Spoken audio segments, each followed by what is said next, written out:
안녕하세요, 한상기입니다. 오늘 소개해드릴 차는 제규어 e페이스입니다. e페이스는 F페이스에 이은 제규어의 두 번째 SUV인데 이 SUV들이 나오면서 제규어의 판매에 도움이 되고 있죠. 제규어 같은 경우에는 2000년대 초반에 연간 글로벌 판매가 10만 대를 조금 넘긴 했는데 그 이후에는 계속 하락세를 보여왔어요. 경기 침체가 있었던 2009년, 10년 회계년도에는 연간 글로벌 판매가 5만 대도 안 됐고요. 그러다가 15, 16 회계년도부터 판매가 오르기 시작을 했고 그 이듬해에는 17만 대로 갑자기 팍 뛰었는데 그때가 바로 첫 번째 SUV F페이스가 나온 때죠. 요즘에는 각 회사들의 영역이 좀 오버랩되는 경향이 있는데 랜드로버가 세단을 만들면 좀 이상하지만 제규어가 SUV를 만드는 건 별로 이상하지가 않거든요. 왜냐하면은 요즘에는 기존의 SUV를 안 만들던 회사들도 다 만들고 있으니까 그런 면에서 보면은 조금 늦긴 했지만 F페이스와 E페이스가 제규어의 판매 볼륨에 도움이 많이 되고 있는 거죠. E페이스는 2017년 여름에 데뷔를 했고요. 생산은 오스트리아와 중국 두 곳에서 합니다. 그러니까 오스트리아의 마그나 슈타이어가 E페이스랑 I페이스를 같이 생산을 하고 있습니다. 플랫폼은 이보크와 공유를 하고요. 기본 앞바퀴 굴림인데 국내에는 AWD만 수입이 됩니다. 그리고 국내에는 기존에 가솔린만 팔아서 판매를 늘리는데 좀 어려움이 있었는데 지난달에 디젤이 판매가 시작이 됐죠. 지금 보시는 차가 디젤 엔진을 얹은 D180 AWD입니다. 이 페이스의 얼굴은 F페이스와 비슷하죠. 같은 패밀리 룩을 지향을 하는데 F페이스보다는 뭔가 좀 단조로운 느낌이 있어요. 이 차가 대중 브랜드가 아니라 제규어라는 프리미엄 브랜드의 차잖아요. 그걸 감안을 하면은 전면의 디테일은 좀 너무 단순하지 않나 라는 느낌이 있습니다. 그러니까 예전의 제규어나 세단들에 비하면은 그 전면에서 제규어 특유의 그런 개성이 강하게 느껴지지는 않는 그런 디자인이에요. 그리고 이게 비율 때문에 그런지 모르겠지만 멀리서 얼핏 보면은 잠깐은 코란도 C 같은 그런 느낌도 있습니다. 헤드램프는 기본이 LED고요. 이 중간에 있는 라인은 밝을 때 보면은 꼭 점등이 된 것 같이 보이기도 합니다. 이 차는 차체 사이즈가 이보크와 거의 비슷한데 그 비율 면에서는 좀 차이가 많이 나요. 전장은 E페이스가 더 길지만 전폭은 이보크가 더 넓고요. 전고와 휠 베이스는 동일합니다. 그러다 보니까 앞이나 옆에서 봤을 때 상대적으로 E페이스가 조금 껑충해 보이죠. 다른 말로 하면은 이보크가 좀 워낙 납작하게 보이는 그런 디자인이긴 합니다. 그래서 주행 성능에서 보면은 E페이스가 좀 더 스포티한데 그 외관의 실루엣이나 그 비율로 보면은 이보크가 더 스포티하죠. 밋밋한 앞쪽에 비하면 이 뒷모습은 한층 더 멋있는 것 같아요. 앞쪽에 비하면 좀 더 개성이 있고 스포티하죠. 그 무엇보다도 이 뒤에서 보면은 차가 실제 수치보다 더 넓어 보여서 일반적인 SUV와는 좀 다른 스포티한 SUV구나 라는 느낌이 있습니다. 머플러는 외부에서는 잘 안 보이게 처리를 했고요. E페이스의 외장 디자인에서 가장 멋있는 디테일은 제규어 엠블렘과 E페이스 로고가 아닌가 싶어요. 그리고 또 특이한 것 중에 하나가 어프로치 램프인데 보통은 브랜드 이름이나 로고가 붙는데 E페이스는 엄마 제규어 뒤에 그 아기 제규어가 따라가는 모습이에요. 타이어는 구디어의 이글 F1 아시메트릭 SUV, 사이즈는 235에 60R 18입니다. 차의 출력을 생각을 하면은 적당한 사이즈 같은데 이 차 하체의 성격을 또 생각을 하면은 그 편평비가 60이니까 좀 높지 않나 싶어요. 그리고 요즘에는 큰 휠을 끼워도 그렇게 별로 안 커 보이잖아요. 근데 이 차는 18인치 휠을 꼈는데 좀 커 보이고요. 알로이 휠은 최대 21인치까지 고를 수가 있습니다. 예, 실내는 전형적인 제규어의 디자인이고요. 대시보드 같은 경우에는 저게 비스듬히 비탈이 져서 그런지 뭔가 좀 시야가 좀 트여 있다는, 특히 동반 좌석에 앉았을 경우에는 그 앞쪽에 시야가 더 잘 보일 것 같아요. 이 차는 기본 트림인데 그래서 그런지 실내가 제규어인 것을 감안을 하면은 좀 많이 떨어지죠. 그러니까 실내에는 가죽이 굉장히 제한적으로 쓰였고요. 보통 제규어 하면은 고급 가죽을 연상을 하는데 이 차는 가죽이 거의 없고 보통 위쪽의 소재는 좋은 걸 쓰게 마련인데 이 차 같은 경우에는 이런 대시보드라든가 그 밑에 적용된 그 우레탄 등도 좀 딱딱한 편이에요. 물론 상위 트림 같은 경우에는 글로벌박스 위쪽에 밝은 색의 가죽이 좀 들어가긴 하는데 이 차 같은 경우에는 그런 소재가 좀 제한적이고 이 천정과 A필러도 스웨이드는 당연히 아니고 그냥 직물입니다. 비스듬하게 누운 모니터는 최근에 제규어 랜드로버에 공통적으로 쓰이는 그런 각도 같죠. 모니터의 위치는 눈에는 잘 들어오는데 약간은 좀 낮은 감이 있고요. 이 모니터가 뒤에서 보면은 딱 정면을 바라보고 있어요. 그걸 감안을 하면은 눈에는 좀 잘 들어와요. 보통 모니터가 정면을 보고 있으면은 대부분의 차가 약간 틀어져 있기 때문에 좀 멀리 보이거든요. 근데 이 차는 또 그렇진 않아요. 모니터는 기본이 10인치고요. 와이드 타입이죠. 근데 최근에 탔던 그 이버크 상위 트림과 비교하면은 이 모니터의 전체적인 화질은 좀 떨어지는 편이에요. 그 차들에 비하면 조금 선명도가 좀 떨어진다고 해야 되겠죠. 지금은 홈 화면이고요. 여기서 페이지를 슬라이딩을 시키면은 주요 메뉴가 나옵니다. 실내 조명 같은 경우에는 이렇게 색깔을 선택을 할 수가 있는데, 이 조명은 도어 트림과 그 손잡이 그리고 기어 레버 주변에 적용이 됩니다. 이 조명의 색상은 조금 은은한 편이에요. 그리고 모니터 하단에는 주로 사용하는 아이콘들이 쭉 배열이 되어 있고요. 아까 말씀을 드린 것처럼 이 모니터 주변의 플라스틱이 다른 부분에 비해서 좀 떨어집니다. 그러니까 만져보면 좀 딱딱해요. 이 주변에 쓰인 플라스틱은 이게 어떤 느낌이냐면은 그 예전에 포커스 3세대 기본형 수동을 타본 적이 있는데 그거와 조금 재질이 비슷한 그런 느낌을 받습니다. 그리고 모니터 아래쪽에는 공조장치와 관련된 버튼들이 배열이 되어 있는데, 이 버튼이 크기는 좀 작은데 눌렀을 때의 촉감이 그렇게 나쁜 편은 아니에요. 반대로 온도와 바람 세기를 조절한 다이얼은 크기가 꽤 큰 편이고요.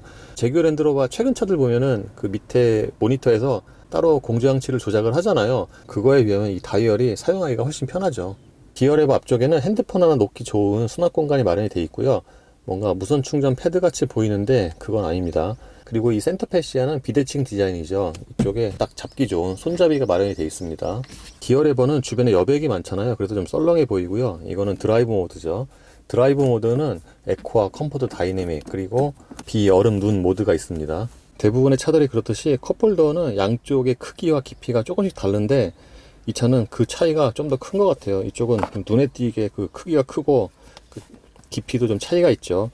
그리고 이게 중간에 여기 좀 홈이 있잖아요. 이게 핸드폰 딱 끼우는 그런 홈이거든요. 근데 지금 노트5에 이 케이스를 끼우니까 이게 잘 안 들어가죠. 케이스가 없으면 딱 들어가는 폭입니다. 센터 콘솔 박스의 용량은 꽤 큰 편이죠. 지금 보시는 것보다 더 공간이 넓어요. 예를 들어서 이 컵홀더는 탈착식인데 이렇게 떼어내면은 이렇게 큰 공간이 생기죠. 그러니까 이 차는 컴팩트 SUV인데 의외로 실내 수납 공간에는 좀 신경을 많이 썼습니다. 그리고 이 안쪽에는 C-볼트와 USB 단자 두 개가 마련이 됩니다. 다른 차들에 비하면 USB 단자의 위치가 별로 좋진 않죠. 지금 보시는 것처럼 이 글로우 박스의 용량도 차 크기 생각을 하면은 꽤 넉넉한 편이고요. 지금은 후방 카메라 화면이고요. 전방에 센서도 포함이 되어 있습니다. 이 후방 카메라 화질이 그렇게 썩 좋은 편은 아닌데, 야간이나 지하주차장에서 보면은 그 좀 빛이 적은 것을 감안을 할 때 또 그렇게 나쁜 편은 아니고요. 스티어링 휠은 차 크기에 맞게 아담한 사이즈고요. 그 림의 굵기도 적당합니다. 근데 이 림에 적용된 가죽이 그렇게 느낌이 썩 좋진 않아요, 잡았을 때. 그리고 아까 말씀드린 것처럼 이 스포크 하단이라든가 이 버튼들의 그 눌렀을 때의 작동감도 그렇게 좋은 편은 아니고요. 스티어링 휠에는 따로 패들 시프트는 없습니다. 계기판 디자인은 이 차의 가격이나 제규어라는 브랜드를 생각을 하면은 뭔가 좀 아쉽죠. 물론 이 상위 트림에 들어가는 계기판은 이거보다 좀 좋긴 하지만, 그래도 지금 보시는 이 계기판 디자인은 뭐 타코미터라든가 액정의 크기 등등 생각을 하면은 여러 가지로 아쉬운 게 사실이죠. 요즘에는 디지털 속도계가 있어서 저 눈금 속도계의 시인성이 그렇게 중요하진 않은데, 이 이페이스는 그 상단에 표시되는 디지털 속도계의 크기가 그렇게 큰 편은 아니죠. 그리고 가운데 액정에 표시되는 정보는 한글화가 전혀 안 됐어요. 보통 제규어 랜드로버가 이 한글화에 좀 인색하긴 한데, 그걸 감안을 해도 지금 한글화가 좀 전혀 안 된 거는 좀 아쉬운 부분이죠. 예, 이렇게 랭귀지에 들어가면은 이게 지금 되게 많잖아요, 언어가. 근데 한글은 없네요. 시트는 처음에 앉으면은 조금 작은 것 같은데 몸에는 딱 맞는 사이즈고요. 허벅지 바깥쪽이라든가 옆구리를 지지해주는 그런 기능성은 좋습니다. 반면에 시트에 제공된 가죽은 고급스럽다는 느낌은 없고요. 조금 뻣뻣한 편이에요. 유니는 당연히 4개 모두 다 원터치고요. 아까 말씀을 드린 것처럼 이 손잡이라든가 도어 포켓 안쪽에도 조명이 들어갑니다. 이 페이스가 실내의 수납 공간에 신경을 많이 썼다는 걸 알 수 있는 게 이 도어 포켓인데, 보시는 것처럼 이 도어 포켓의 용량이 크기도 하지만 그 구획을 되게 잘 나눠놨어요, 여러 개로. 눈에 잘 안 보이는 저 안쪽에도 또 파여 있어 갖고 보는 것보다 수납 공간의 용량이 큰 편입니다. 이 차는 기본적으로 1열 중심의 레이아웃이기 때문에 2열의 거주성에 그렇게 신경을 많이 쓴 것 같진 않아요. 기본적으로 무릎 공간도 부족하지만 전체적인 거주성이 좀 떨어집니다. 제가 앉았을 경우에 무릎과 앞시트 사이에 주먹 2개가 안 들어가고요. 그러니까 무릎 공간 자체가 그렇게 넉넉하지가 않죠. 거기다가 2열 시트의 등받이 각도가 꽤 서 있는 편이에요. 그래서 2열에 앉으면은 약간 좀 벌 받는 느낌? 그런 느낌도 있습니다. AWD니까 가운데 부분이 불룩 올라온 거는 뭐 이해할 수 있는데, 이 차는 이 발 놓는 부분의 바닥이 평평하지가 않아요. 보통 세단이든 SUV든 발 놓는 부분은 평평한 경우가 대부분인데, 이 차는 이렇게 경사가 져 있죠. 파노라마 루프는 면적이 꽤 큰 편이고요. 열리진 않습니다. 그리고 이 차가 약간 특이한 게 2열과 동반자석에 손잡이가 없어요. 보통은 손잡이가 다 대부분 있잖아요. 2열 역시도 도어 포켓 용량은 꽤 큰 편이고요. 유리는 이만큼 남습니다. 트렁크 개폐는 모두 전동식이고요. 그 버튼을 눌러도 되지만 스티어링 칼럼 왼쪽에 있는 버튼으로도 열고 닫을 수가 있습니다. 저 버튼으로 개폐할 때는 모두 원터치고요. 중간에 멈추고 싶을 때는 한 번 더 누르면 되죠. 트렁크의 기본 용량은 484리터, 2열 시트를 접으면 1141리터로 늘어납니다. 눈으로 봤을 때 그 들어가는 입구의 그 폭이 좀 좁게 느껴지죠. 그리고 2열 시트를 접으면 트렁크 바닥부터 이렇게 일직선으로 이어지진 않습니다. 예, 지금은 에어컨은 끈 상태이고요. 공회전 때에는 엔진 소리가 또렷하게 들리는 편이에요. 또렷하게 들리는데 그 주행 중에 그 방음이나 정수성을 생각을 하면은 상대적으로 공회전 때 엔진 소리가 또 그렇게 크게 들리는 편은 아니고요. 물론 디젤 차들의 평균에 비하면은 약간 좀 소리가 크다고 할 수가 있습니다. 그리고 진동 같은 경우에는 운전대로 이렇게 가늘게 있어요. 보통 디젤 차들은 공회전 진동이 좀 파장이 좀 짧잖아요. 얘는 근데 그렇진 않고요. 그리고 에어컨을 1단을 키면은 그 시트라든가 운전대로 전달되는 진동이 조금 더 늘어나긴 합니다. 보통 비싼 차 또는 고급차들은 공회전 때 에어컨을 켜도 진동 대책이 보통은 좋은 편이거든요. 근데 얘는 그렇진 않아요. 에어컨을 1단 키면은 진동이 느낄 정도로 좀 늘어나긴 합니다. 이 차의 파워트레인은 2리터 디젤과 9단 자동 변속기로 조합이 됩니다. 이 파워트레인은 랜드로버 이보크와 같이 공유하는 그런 유닛이죠. 최고 출력은 180마력이고요. 이 차가 기본적으로 퍼포먼스 SUV를 지향을 하는데, 그 파워트레인 자체로만 보면은 그렇게 퍼포먼스 지향은 아니고요. 퍼포먼스 지향은 파워트레인보다는 하체에서 찾아야 되겠죠. 미리 말씀을 드리면 이 차는 주행 성능이 스포티하지만 가속력은 그냥 평범하고요. 반대로 하체에서 비롯되는 주행 느낌은 스포티합니다. 이 9단 변속기는 기어가 많잖아요. 그래서 가다서다가 잦은 시내 구간이라든가 이렇게 저속으로 달릴 때 기어가 굉장히 자주 변속이 되는데, 이 차는 그런 상황에서 기어 변속이 꽤 매끄럽게 진행이 됩니다. 그래서 일상적인 주행에서는 그 변속 충격이 그렇게 자주 느낄 정도는 아니에요. 그리고 보통 하체가 스포티하면은 이렇게 천천히 달려도 좀 스포티하다는 느낌을 받거든요. 예전에 독일차처럼. 이 차가 하체가 요즘에 나오는 SUV 치고는 좀 드물게 단단하게 조였어요. 그러니까 기본적으로 상하의 움직임이 적어요. 댐핑도 좀 단단하고. 그러다 보니까 지금처럼 이렇게 40km, 50km로 주행을 해도 뭔가 좀 스포티한 그런 느낌이 있죠.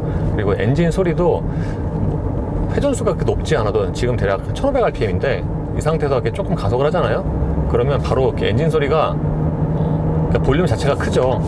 직접적으로 잘 들리기도 하고. 그러니까 이런저런 이유로 이렇게 천천히 달려도 좀 스포티한 느낌을 줍니다. 이 도로를 대략 지금 80 정도로 달리면은 하체에서 올라오는 소음은 좀 있는 편이죠. 뭐 대부분의 차가 그렇긴 하지만 이런 정속주행 상황에서는 타이어의 그 소음이 가장 큰 지분을 차지를 하고요. 그걸 감안을 해도 타이어 소리가 좀 크긴 하죠. 가속 페달은 이 무게가 가벼운데 그 눌렀을 때 약간의 좀 탱탱하다고 좀 표현을 해야 될까요? 그렇습니다. 그리고 이 차가 시트 포지션을 가장 낮게 해도 그 눈높이가 좀 높은 편이라서 전방이라든가 좌우의 시야는 또 좋고요.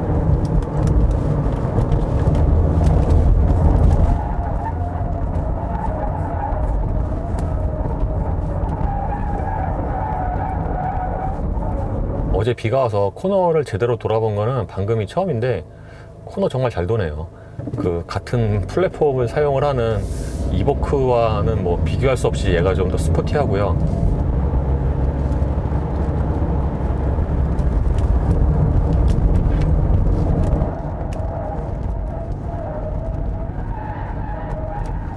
이 차가 기본적으로 하체가 단단해서 그런지 코너에 빨리 진입을 해도 그 차체가 움직이는 양이 그렇게 많지가 않고 저쪽으로 기울어지는 그 움직임도 되게 적은 편이죠. 참고로 이 페이스는 전 모델의 토크 벡터링이 기본인데 그래서 그런지 그 코너 정점 지날 때, 그러니까 타이어의 그립이 좀 희미해질 때, 그때도 적절하게 그립을 잘 살리면서 돌아 나가는 것 같아요. 토크 벡터링은 사실 신형 이보크에도 들어가는데 그 두 차 비슷하잖아요, 크기가. 엔진도 같고. 근데 코너 돌 때 느낌은 확실히 많이 다르네요. 회전할 때는 진짜 퍼포먼스 SUV라는 그 마케팅 수식어가 잘 어울리는 것 같아요. 그런데 이 차의 가속력은 그냥 평범한 편입니다. 이보크보다는 빠르지만, 이보크가 그 2리터 디젤 180마력인 것을 생각을 하면은 좀 느린 편이거든요, 다른 차들에 비해서도. 그러니까 이 차의 동력 성능이나 가속력이 그렇게 썩 좋은 편은 아니고요. 정지에서 190까지 가속력을 보면은 제 동영상 기준으로 대략 한 7, 8초 정도가 빨라요. 그러니까 좀 차이가 많이 나는 거죠, 이보크랑. 그런데 투싼 2.0과 비교를 하면은 190까지 거의 비슷하거나 얘가 조금 빠르거나 그래요. 이 차는 스포티하게 하체를 세팅을 하다 보니까 보편적인 승차감 면에서는 좀 떨어진다고 봐야겠죠. 이거는 확실히 좀 호불호를 탈 수가 있고요. 그러니까 좋아하시는 분들은 확실히 좀 좋아할 것 같은데, 보편적으로는 좀 딱딱하다라고 대부분 말씀을 하실 것 같아요. 그래서 이 승차감 같은 경우에는 좀 호불호를 탈 수가 있고요. 그러니까 첫 충격 같은 경우에는 좀 빠르게 강하게 잡아주는데, 지금처럼 이렇게 노면이 좋은 곳을 달려도 그 하체로 전해지는 그 자잘한 충격들 있잖아요. 이게 좀 직접적으로 전해지는 편이에요. 드라이브 모드는 보통 컴포트와 다이내믹 두 가지를 사용을 할 것 같은데, 다이내믹으로 바꾸면은 확실히 가속 페달의 초기 반응이 좀 대번에 민감해지죠. 그러니까 가속 페달 조금만 밟아도 그 회전수가 금방 붕 하고 떠요. 이 차에는 ISG가 있는데 시동이 꺼질 때와 켜질 때의 그 움직임 차이가 좀 있어요. 지금처럼 방금 이제 시동이 들어왔거든요. 근데 그 앞뒤의 움직임이 굉장히 큰 편이죠. 요즘에 이렇게 시동이 걸렸을 때 앞뒤 움직임이 큰 차가 거의 없는데, 제가 이거를 얘기를 하면서 항상 그 예로 드는 차가 구형 320D랑 구형 이보크인데, 그 구형 이보크처럼 그 앞뒤로 차체가 움직여요. 그러니까 방금 말씀드린 부분 같은 경우에는 승차감을 떨어뜨릴 수 있는 부분이고요. 가속 페달을 많이 안 밟아도 뭐 대략 한 30% 정도만 밟는다라고 했을 때, 그때도 가속 페달로 진동이 좀 전해져요, 가늘게. 그러니까 이 차는 이렇게 퍼포먼스 쪽으로 스포티하게 세팅을 잡으면서 이런 좀 진동 같은 경우에는 좀 대책을 좀 덜 하지 않았나 싶습니다. 예, 급가속을 해보면은 그 하체의 움직임이나 엔진 소리는 되게 스포티한데, 나가는 거는 그냥 좀 평범하죠. 엔진 소리는 그 제규어의 아이덴티티를 좀 살린 그런 음색이고요. 뭔가 좀 이렇게 으르렁 하는 그런 소리죠. 그리고 코너에서의 그 느낌과는 달리 고속에서의 안정감이 그렇게 썩 좋다고 느끼진 않습니다. 이 차가 기본적으로 하체가 단단하다 보니까 굴곡 있는 도로에서는 고속으로 주행할 때 그 안정감이 좀 차체가 이렇게 딱 붙는다, 그런 느낌은 없어요. 그리고 이 차의 장점 중에 하나가 이 스티어링 감각인데, 지금처럼 이렇게 일반적인 상황으로 차선 변경을 할 때도 이 스티어링 감각이 좀 되게 정확하다는 느낌을 받아요. 중심 부분의 유격도, 이게 SUV잖아요. 그걸 생각을 하면은 되게 좀 정확한 편이고요.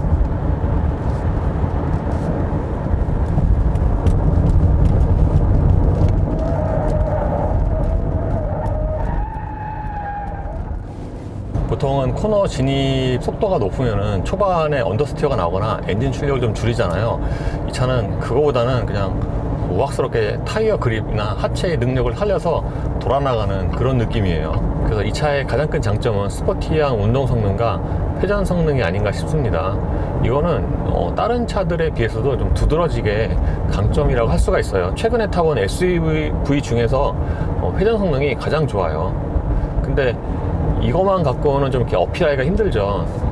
다른 말로 하면은 이거 외에는 좀 이렇게 끌리는 포인트를 이렇게 찾기가 쉽지가 않아요.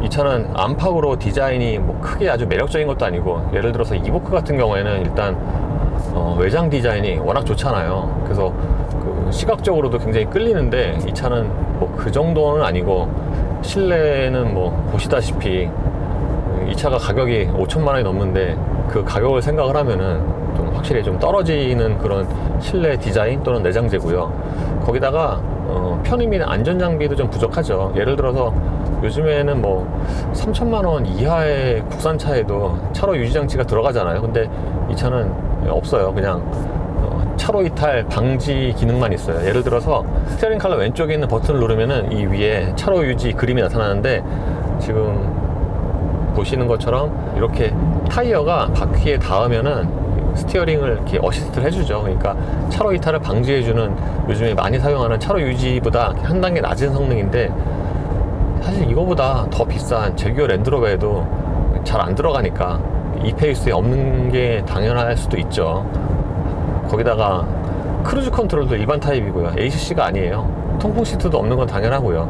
그러니까 그 운동 성능이나 회전 성능이 좋은 거는 참 이렇게 마음에 드는 부분이지만, 그 외에서는 딱히 뭐 끌리거나 추천할 만한 포인트를 찾기가 쉽지 않은 게 이페이스죠. 그래서 스포티한 회전 성능만 보고 선택을 하기에는 좀 여러 가지로 아쉬운 점이 많죠. 뭐 가격이 대략 비슷하다고 가정을 할 경우에, 또는 조금 비싸더라도 저 같아도 당연히 이보크를 살 것 같아요. 그리고 이 차는 주행 느낌을 보면은 디젤보다는 가솔린이 좀 더 어울릴 것 같은 그런 생각이 들어요.